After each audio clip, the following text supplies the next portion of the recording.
Actualité du 12 mars 2025. Bonjour à tous, voici les actualités du jour. Restez avec nous pour découvrir les événements marquants de ce 12 mars 2025. Au programme aujourd'hui, un fait divers tragique aux États-Unis, les tensions toujours aussi vives en Ukraine, un accident maritime qui pose question et la grogne sociale qui ne faiblit pas en France. Nous reviendrons également sur les dernières actualités politiques, avec la résolution sur l'Ukraine à l'Assemblée, le rôle du parapluie nucléaire français et les résultats des élections législatives au Groenland. Enfin, nous analyserons la rencontre entre Emmanuel Macron et Bruno Retailleau. Restez connectés.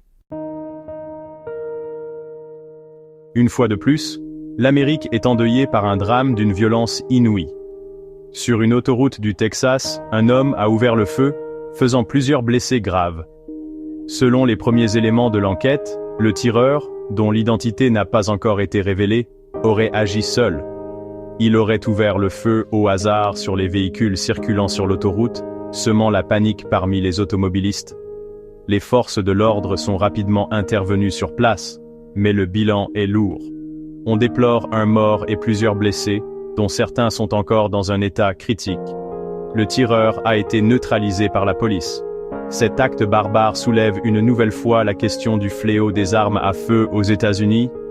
Le débat sur un meilleur contrôle des armes à feu, relancé après chaque tragédie, risque malheureusement de rester lettre morte. En attendant, nos pensées vont aux victimes et à leurs familles. Malgré les efforts diplomatiques et l'offre de dialogue du président américain, le Kremlin reste inflexible. Le ministre russe des Affaires étrangères a réitéré les exigences de Moscou pour un cessez-le-feu en Ukraine.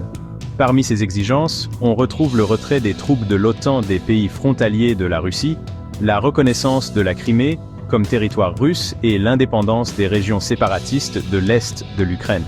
Des exigences jugées inacceptables par Kiev et ses alliés occidentaux.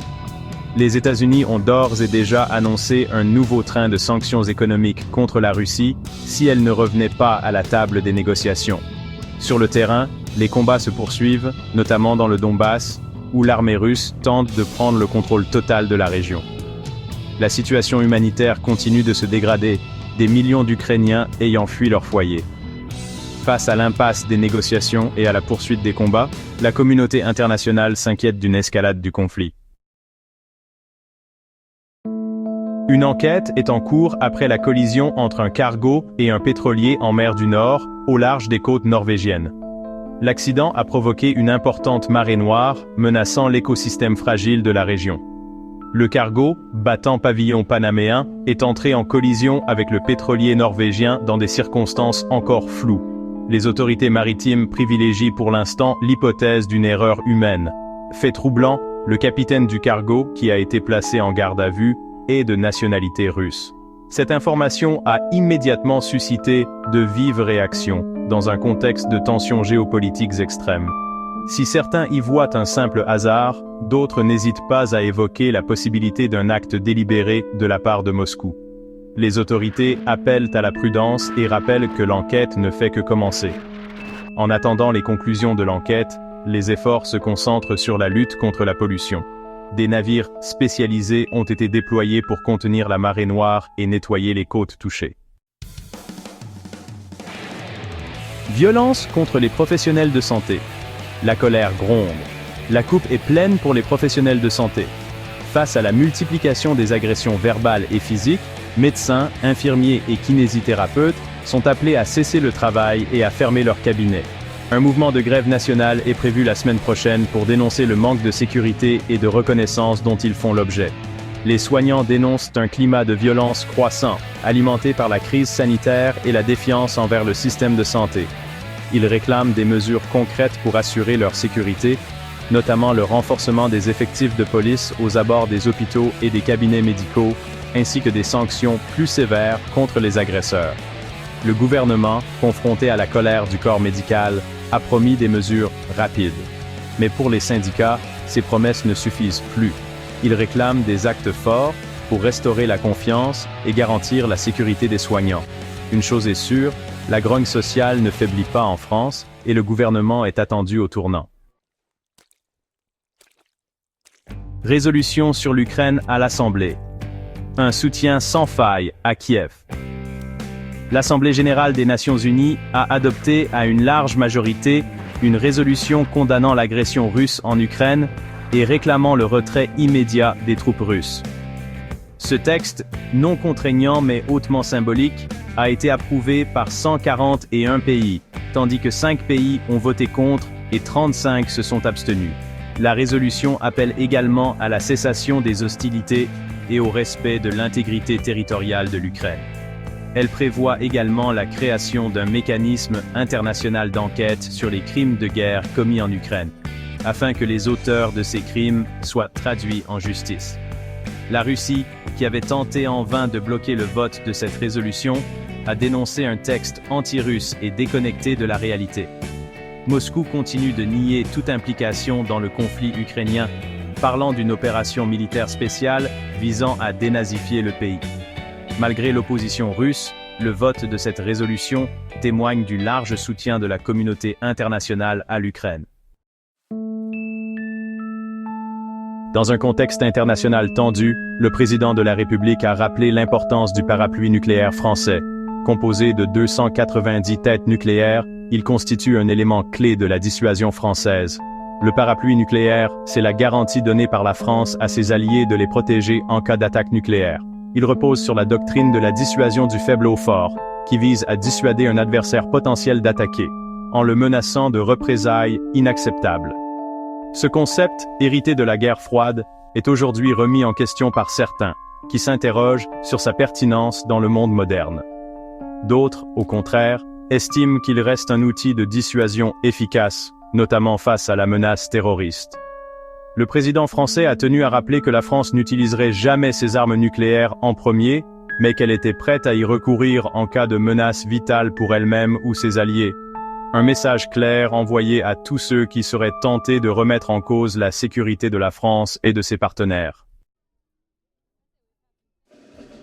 Coup de tonnerre au Groenland. L'opposition de centre-droit a remporté les élections législatives, mettant fin à des décennies de domination du Parti social-démocrate Siumut. Le parti Inuit Ataqatigiit, IA, favorable à une plus grande autonomie du Groenland vis-à-vis du Danemark, a réalisé une percée historique, remportant plus de 37% des suffrages. Un résultat qui s'explique en partie par le rejet de la classe politique traditionnelle, accusée de corruption et d'inaction face aux problèmes sociaux et économiques. Le nouveau Premier ministre, Mut B. Ejede, a promis de lutter contre la pauvreté et le chômage, qui touchent particulièrement les populations autochtones. Il a également annoncé son intention d'organiser un référendum sur l'indépendance du Groenland dans les prochaines années. Cette victoire de l'IA marque un tournant dans l'histoire politique du Groenland. Elle témoigne d'une aspiration croissante à l'indépendance et à une plus grande maîtrise des ressources naturelles de l'île, notamment en matière d'exploitation minière et pétrolière. Reste à savoir si le nouveau gouvernement parviendra à répondre aux attentes de la population et à mener à bien ses promesses de changement. Emmanuel Macron et Bruno Retailleau ont déjeuné ensemble hier à l'Élysée.